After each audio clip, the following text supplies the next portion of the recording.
Bonjour à tous, ravi de vous retrouver dans le débrief, là pour vous, avec vous, pour décortiquer l'actu People et médias. Et un sommaire riche aujourd'hui. D'abord, Estelle Denis qui sort ce jeudi un livre pour nous initier à la course à pied. Son titre, Demain je m'y mets vraiment. La journaliste de la chaîne L'Équipe n'est pas la seule animatrice à s'essayer à l'écriture. D'autres ont déjà tenté l'expérience. Le succès est-il au rendez-vous? On fait le point dans quelques instants avec la journaliste média Ruth Nabet sur notre plateau. On en parle aussi. Aujourd'hui, dans le Canard enchaîné, on a appris que Marlène Schiappa n'hésitait pas à comparer Brigitte Macron à Simone de Beauvoir. Rien que ça. Femme forte, élégante, mais qui s'exprime peu. L'occasion pour nous de se pencher sur la manière de s'exprimer de la première dame Brigitte Macron, redoutable outil de communication pour l'Élysée. On vous dit tout aujourd'hui. Et que de belles femmes à l'honneur dans le débrief. Dans une interview accordée au magazine US Weekly, Pamela Anderson revient sur son enfance et ses relations amoureuses difficiles. En revanche, elle le crie haut et fort, Playboy lui a sauvé la vie. Comment ? Pourquoi? Et serait-elle prête à réitérer l'expérience à 50 ans? Les réponses sont dans le débrief. Et puis la revue de presse de Déborah Grunewald. Elle s'est levée tôt, très tôt ce matin pour vous décortiquer, vous donner tout sur les unes du jour. Elle les a toutes donc décortiquées. Elle est bien là pour vous, tout comme Romain Midalski, qui est là pour sa chronique 2.0. Quel est le secret, le projet de Carla Bruni? Vous aurez la réponse en deuxième partie. Voilà, donc ce sommaire très très riche. Bonjour à tous. Bonjour Déborah. Bonjour Romain. Bonjour Ruth, ravie de vous avoir avec nous aujourd'hui. Vous allez bien? Enchantée, oui, ça me fait très plaisir. Alors aujourd'hui, on vous a contacté pour parler de ça avec nous. Estelle Denis sort ce livre Demain, je m'y mets vraiment aux éditions First. Elle nous donne des conseils pour se lancer, pour apprendre à courir lorsque l'on n'est pas tellement sportif. On va en parler, mais d'abord, c'est la journaliste évidemment qui en parle le mieux. C'était sur RTL. Merci d'être avec nous Estelle Denis, on va parler de ce livre bien de saison. Avec le printemps, c'est l'heure des bonnes résolutions. Et la vôtre, eh bien, c'est de mettre tout le monde au pas de course. Et la première des choses, c'est apparemment d'arrêter les excuses bidons. Ça ne marche plus. Exactement. Dans le livre, j'en liste une petite dizaine, justement. Je vous les donne, comme ça, c'est pas la peine de chercher. Ouais. Par exemple, je me sens pas bien. J'ai pas le temps. Ça peut marcher tous les jours, voilà. ça. J'ai rien à me mettre. Bon, on sait bien que pour les courir... Je me suis couché trop tard. J'ai rien à me mettre, on court rarement en robe de soirée. Exactement. C'est ce que j'explique. Un petit t-shirt et hop.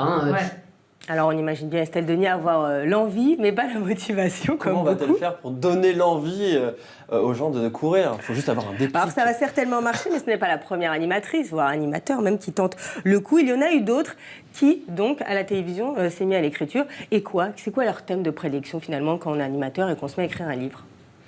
Leur thème de prédilection, c'est assez varié. Ça dépend évidemment des animateurs et de leur cœur de cible et de leur cœur de métier. Prenons l'exemple de Michel Simès, qui est un des plus gros vendeurs de livres de la télé. Hippocrate aux enfers, c'est un bouquin sur les médecins des camps de la mort, les expérimentations scientifiques absolument horribles des médecins nazis.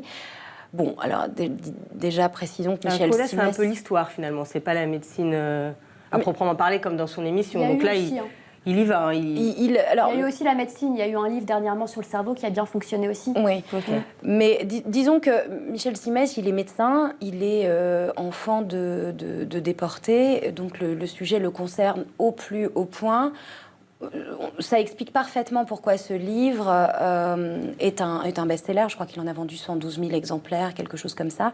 112 000 exemplaires, pardon. Il est légitime. 112 000 Oui, c'est ce que j'allais dire. C'est beaucoup. Oui, c'est beaucoup, compte tenu de ce qu'on vend. Je vous donne un exemple. Il y a un livre récemment qui a très bien marché en couverture médiatique, qui était un petit bouquin fait par une journaliste sur les rencontres sur Internet qu'on peut faire et pour lesquelles quand on cherche l'amour.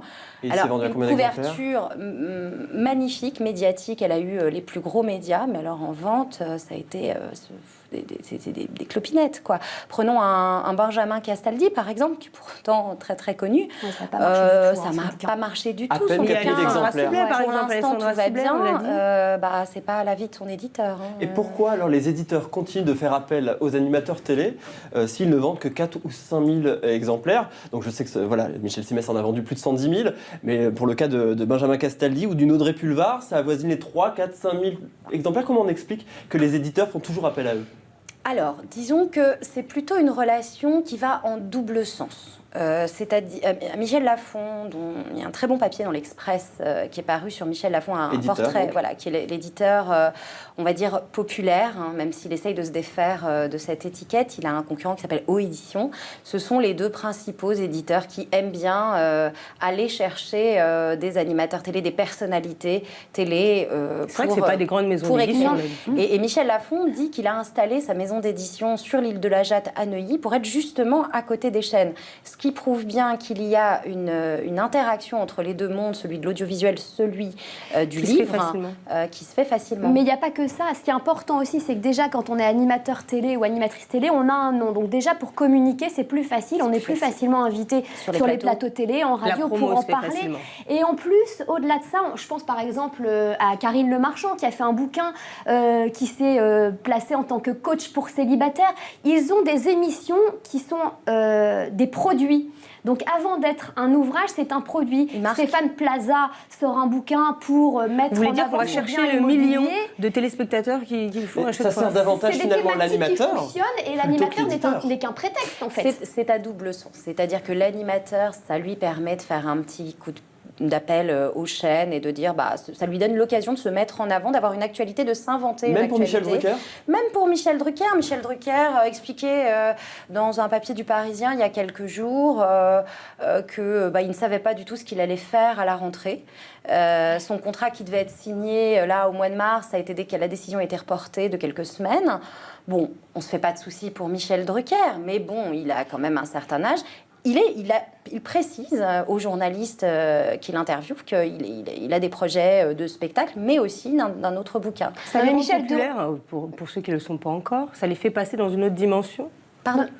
Lorsqu'on est, parce que Michel Drucker est populaire. Non, mais je pense que Michel Drucker, c'est plus une thérapie. C'est une thérapie. Voilà, c'est un moment de sa vie, il a un peu de temps pour écrire. À ce point. Mais voilà, c'est une façon aussi d'exister, de partager son expérience, parce que mine de rien, c'est quand même un monstre sacré de la télévision, donc on apprend plein de choses en le lisant, mais c'est aussi pour se faire plaisir et puis pour multiplier peut-être les supports. Il y a la télé, il y a la radio, il y a la presse écrite, il y a les livres. Et ça leur permet aussi, et c'est pas négligeable, de maîtriser ce qu'ils ont envie de dévoiler d'eux-mêmes et de leur intimité. Ouais. Sophie Davant, qui est aussi une très grosse vendeuse de livres, elle en a vendu beaucoup. Près de 80 000 exemplaires. Voilà, ces ouvrages en général se vendent très bien, mais il y a certains qu'elle a sortis, Sophie, qui ont dépassé les 100 000 exemplaires. Elle marche très bien en presse, enfin en édition, pardon.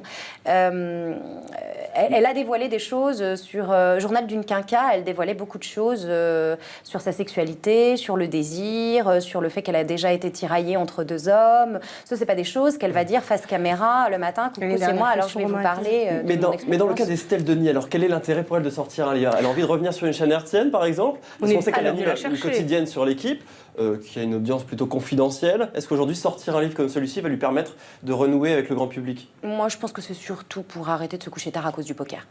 Non, pas du tout. Alors déjà, précisons que Estelle Denis, qu'on a souvent présentée de manière assez injuste comme Madame Raymond Domenech, est une journaliste sportive. Là, elle fait quand même juste un bouquin pour dire, demain, va falloir vous lever pour aller courir. Et est-ce qu'on a vraiment besoin d'un bouquin?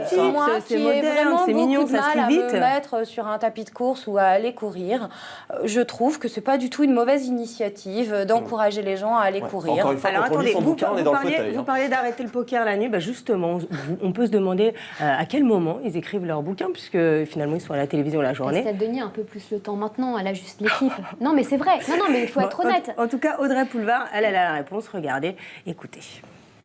J'écris quand je peux, c'est-à-dire à tout moment du jour ou de la nuit. Je préfère écrire le matin, mais écrire sur des longues plages, c'est-à-dire par exemple commencer à 6h du matin et écrire, ne pas bouger de ma table de travail jusqu'à 16h, 17h, faire un break et reprendre à 19h jusqu'à 2-3 heures du matin. Bon, donc ça c'est possible quand on est dans une phase d'écriture où on ne fait que ça, mais sinon comme évidemment je travaille, j'écris dès que je peux, quoi. Et pour le coup c'est souvent la nuit. Voilà, pour son livre Libre comme elle. Voilà, elle l'écrit en entier. D'ailleurs. Elle l'écrit vraiment son livre. Hein. Oui, ça, est-ce qu'ils l'écrivent tous leur livre? Elles sont mamans en plus. Ils l'écrivent évidemment pas tous leurs livres, mais... Par manque de temps ou par manque de talent? Parfois, ce sont des contrats avec les éditeurs, c'est-à-dire que, prenons Michel Lafon, puisqu'on parlait de lui tout à l'heure, il a publié beaucoup de bouquins de célébrités, pas seulement de célébrités télé, à une époque, et il a fait appel à des plumes. Hein. Savoir écrire, c'est une chose, savoir écrire brillamment, savoir ce que le lecteur attend et savoir ce qui va se vendre, c'est encore autre chose. On va se quitter là-dessus, merci. En l'occurrence, en ce qui concerne Audrey Pulvar, on souhaite quand même à Estelle Denis d'en vendre des bouquins quand même. Hein. Alors on passe à vous, Déborah, rapidement pour la revue de presse, allez-y. Et on commence avec Grégory Baudou, rattrapé par le fixe. Ça s'est passé hier, c'est une info qui a été relayée par le Midi Libre. On rappelle, Grégory Baudou, c'est le frère de Laetitia Hallyday. Il a été placé donc en garde à vue hier, il a été libéré hier soir. C'est aussi le patron de la boîte Amnésia au Cap d'Agde et c'est surtout l'exécuteur testamentaire de Johnny Hallyday. Alors il faut dire que cette affaire ne va pas arranger les histoires de Laetitia Hallyday parce que forcément des histoires avec le fisc, eh bien c'est un petit grain de sable qui vient s'immiscer dans les affaires donc d'héritage de Johnny Hallyday.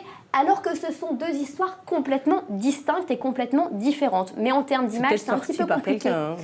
Ça a peut-être été sorti par quelqu'un, en tout cas ça a été confirmé par le journal Le Midi Libre. Il faut savoir aussi qu'en ce moment, on essaie un petit peu de minimiser le rôle des boudous dans la communication de Laetitia Hallyday. Donc là, ça va lui porter un petit peu préjudice, on imagine. Ah bah évidemment. Ouais. On passe à Céline Dion. Ah oui, allez-y, je vous laisse enchaîner. Un autre délire, Céline Dion, derrière son sourire, l'inquiétude. Elle est à la couverture de Paris Match qui sort donc aujourd'hui. Alors, Céline Dion, c'est 240 millions d'albums vendus, 400 000 € pour le cachet d'une soirée à Las Vegas. C'est-à-dire que dans toute une vie, on peut essayer de faire autant. Je pense qu'on n'y arrivera pas. Elle va pas écrire des livres, elle. Bientôt, ça va venir. Depuis plus d'1 an, en fait, elle souffre d'un trouble à l'oreille interne. Oui, elle va se faire opérer. Et donc, du coup, voilà, elle va se faire opérer. Elle a suivi quelques traitements ces derniers mois qui n'ont pas forcément fonctionné. Elle a pris la décision de se faire opérer. Donc, on en apprend davantage sur les problèmes qu'elle a, ses problèmes de santé. Ce qui a comme conséquence, c'est qu'elle va être obligée d'annuler ses concerts du mois d'avril. Moins 400 000 fois. Je peux remplacer, je suis libre. C'est vrai. Enchaîner rapidement, un petit test peut-être. Non. Pas de suite audition. Et on termine donc avec les Molières. Ça y est, les Molières récompensent donc le théâtre français et on a la liste des nommés. Alors très rapidement dans la catégorie Molières de l'humour parce que ce sont les plus connus.